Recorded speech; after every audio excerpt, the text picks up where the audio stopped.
So Invictus 2952 was coming to a close, but over the previous few days I'd visited some of the displays on offer and enjoyed the ship sales occurring at RSI. I will admit that for most of the displays I wasn't as enthusiastic as when I was seeing them for the first time during IAE.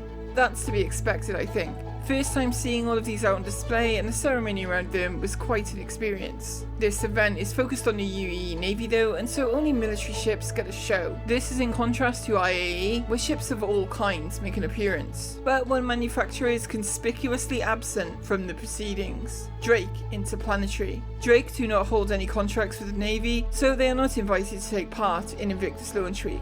But almost despite this arrangement, Drake hold their own convention during Invictus Launch Week, not in the convention centre, but in a hangar of the spaceport. They call it DefenseCon, and I was heading down for the first time. There was much to be excited about: some new ships, familiar favourites, and the chance to catch sight of one of my most eagerly awaited ships to come. And as soon as I set foot in the hangar, it was unmistakably Drake all round. Drake Interplanetary celebrate the brave men and women in the UE Navy. I think we all know that while they're protecting our borders from Vandal incursions, Drake is continuing to provide security at home with our affordable and reliable line of ships. Whether you need to haul cargo across the verse, protect your homestead from outlaw packs, Drake's got your back. First ship I check out is the soon-to-be released salvage ship, the Vulture. That's why Drake Interplanetary builds ships that not only provide function and power at a price that we can all afford, but provide peace of mind for you, for your family.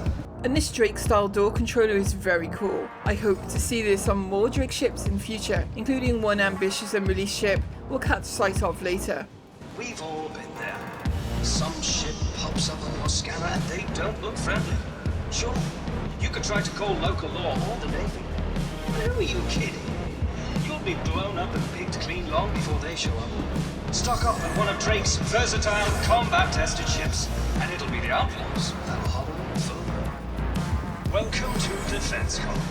While we at Drake Interplanetary celebrate the brave men and women in the UE Navy, I think we all know that while they're protecting our borders from Vandal incursions, Drake is continuing to provide security at home with our affordable and reliable line of ships.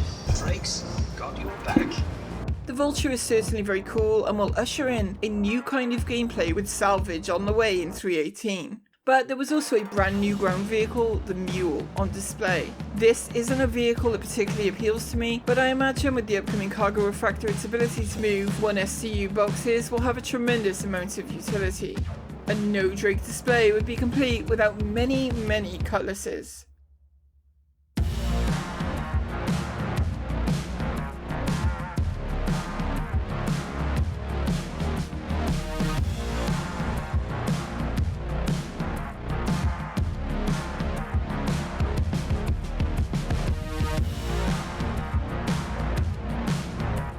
There was a merchandise store, of course, and on a pedestal deserving of its grace, the Dragonfly. I've clocked in a lot of miles on one of these, circumnavigating microtech. Next I'd venture into the holo viewers, and first up was the Corsair, Drake's answer to the constellation Andromeda, and shaping up to be a very cool ship. It's always very interesting to see these ships on display, even if the time until we actually get our hands on them is egregious. But there is one ship we can find in here in the holo viewers I await more than any other in the game: the mighty Kraken. This ship is like a fleet carrier from our time in Elite Dangerous, but fully controllable by a crew and featuring both landing pads and hangars. It isn't as armoured or as armed as an Idris, but it will provide a mobile base of operations for a fighter wing and a handful of dropships. It even has a dedicated Dragonfly bay, a fitting flagship for the Skunkworks org. Now all we need is to see it in game.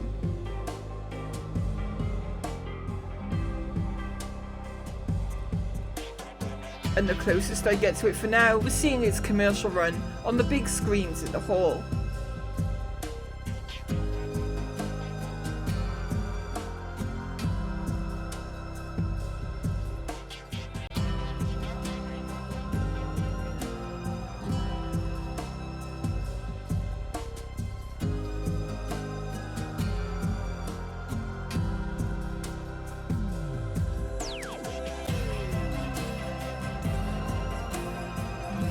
DefenseCon certainly has its own character, and being a huge fan of the Drake styling, I must say I enjoyed this display much more than the run-of-the-mill shows over at the Vision Centre.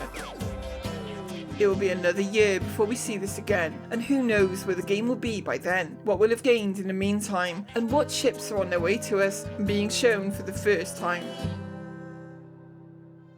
As always, I want to thank all of you at home for watching, and send out a huge thank you to all of our amazing patrons, who you can see on screen right now. And in this video, I would especially like to thank Christopher Eastep and Paul, who both recently became supporters of the channel over on Patreon. Thank you both for your very generous support. Patrons like you are what allow me the time it takes to make these videos, and I really appreciate the help. If you are thinking of starting Star Citizen yourself, you can use the referral code in the description below to gain an extra 5,000 credits when signing up for a new account. And we'll be back with more from Star Citizen very soon.